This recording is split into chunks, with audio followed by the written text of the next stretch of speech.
Енді экономикалық тұрғыдан қарайтын болсаңыз, Кореяның соңғы 10 жылдағы дамуын бүкіл дүние мойындады, иә. Бұл машина жасау саласында енді белгілі бір деректермен немістерді, не жапондарды біз алдыға шығарамыз. Бірақ машинаның саны бойынша корейстер шығып кетті алдыға. Машина жасау саласында бірінші орында корейстер. Және корейстердің машинасын көріп отырсыз, міне әрі-бері ағылып жатыр. Бұның жапон машинасынан еш кемдігі жоқ. Бәлкім неміс машинасы мен жапон машинасы мықты болса мықты шығар, өйткені ұзақ мерзімге жасалынған машина болғаннан кейін да. Бірақ та біз машина 2 жыл, 3 жылдан артық айдамаймыз ғой. 20 жылдық, 10 жылдық машина ешкім айдамайды қазір да. Сондықтан Корей машиналары жаңа 10 жылға еш қиналмай шыдай береді. Сондықтан ешқандай нәрсесі жоқ. Бұлардың экономикадағы ілгерілеуінде қандай? $10,000 жасады ма, $11,000 бұлар сата береді. Айналым бұларды, айналым үлкен қаражат әкеліп отыр да. Соның арқасында бұлар үлкен нәрселерге қол жеткізіп жатыр. Мысалы, Қытай дейтін болсаңыз, Қытай қай машина жасау заводын басқа бір мемлекетке салыпты.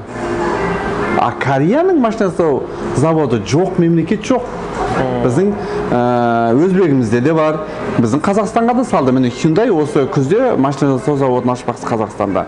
Ол Ресейде неше жыл бойы істеп жатыр да. Қазір біздің Корей машиналары біздің Қазақстанның сауда нүктелерінде тұрған. Бұлардың бәрі Кореядан келген машиналар емес, бәрі Ресейде жиналған машиналар. Сол сияқты бұл Азияның басқа Қытайдың өздерінің іштерінде баяғыдан салып тастаған заводтарында Корейлер. Сонымен ақ қарай беруге болады да, бұлардың қаншалықты жерге кеткенін. Екіншісі, мысалы Samsung телефоны күнделікті бір жаңалығымен шығып жатыр. iPhone-ға қарап отырсаң ешқандай бір несі жоқ, иә? Бүкіл функциялары бар, тағы басқа нәрсе. Адамның қажеттілігін ақтайды, және сол адам қаражаты жететін деңгейдегі нәрселерді бұлар тоқтатпай жасап жатыр да. Және соны санмен алады. Сападан да жібермейді. Қытайдың ұтылған жері бүкіл нәрсені жасағанмен сапа жоқ. Сапа төмен.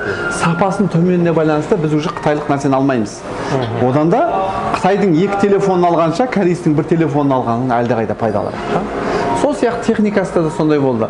Енді біз осы соңғы 10 жылда үлкен сауданы қайсы мемлекеттермен жасадық десек, үлкен мемлекеттер айтпай қойық, бұл Түркия, бізге көпшілік затына келген, сосын Қытай болды. Халық уже түсінді Қытай затының сапасыз екендігін. Жалғыз қазақтар емес, дүние жүзі түсінді. Және ол бір кездері арзан болатын. Ал бірақ та қазір жұмыс күші де неде қымбаттады. Қытайда басқа нәрседе қымбаттағаны, оның затын бізге келуінің ешқандай бір бағада сол сапаға байланысты алшақтық болмай қалды. Дегенмен мен мынандай ойға келіп тұрмын. Негізі мынау Қытайдың Redmi деген компаниясының мысалы қазір кәдімгідей қол жетімді бағаға сатып жатыр. Ол жағынан алғанда меніңше бәлкім Қытайдың да үлесі үлкен әлі де, бірақ денсаулық сақтау мәселесінде, одан кейін жаңағы бетке жағатын, жаңа косметика дейміз ғой. Қытайдан гөрі негізі біз енді өзге де дамыған елдерге қараймыз. Яғни мына жақта косметика дегенде негізі ең бірінші Корея еске түседі. Сондықтан да Кореяда сіз қазір сол косметиканы жасауды бастадыңыз. Бірінші партиясы дайын тұр. Кеше заводына да барып келдік, көрдік. Оны осы хабардан да кейін бөлек хабар ретінде де көре аласыздар. Өте керемет, өте сапалы, бүкіл процедурасын бәрін қадағалайды. Сол сапалы товар, және біздің қазақтың бір тамшысы бар, о жақта бие сүті. Бие сүті бұл әйеке қазір айтып береді. Жалпы Кореяда мынандай тенденциялар бар, трендтерге бөлінеді. Яғни бір кездері улитка дейді ғой, ұлыдан істелген нәрселер көбейді, одан кейін жаңағы алоэ вера көбейді. Енді қазір тенденцияны негізі былай екемен бірге бұл тенденция трендке айналып жатқан нәрсе бұл бие сүті. Оны ағылшынша Mare's Milk деп жазады ол жақта. Бұл бие сүтінің порошогы, жаңа ұнтақ ретінде біз Қазақстаннан бұл кісі алып келеді. Негізі ол ұнтақтан жаңағы порошок, сабын, одан кейін шампунь, және денсаулыққа жарамды жаңа капсула ішетін нәрселер, солардан бір шет жағасын айтып берсеңіз, әлі де секрет, әлі де адамдар күтсін, бірақ шет жағасын біздің арнадан сіздер еститін болыңыздар. Қытай егер сапаға көңіл бөлетін болса, әлде нарықтан өзін жоғалтпау мүмкіндіктері бар. Дегенмен де бұлар сыртқы нарықта емес, ішкі нарықта да өздерінің сапасын түсіру алуына байланысты өздерінің де сұраныстары азайып жатыр да.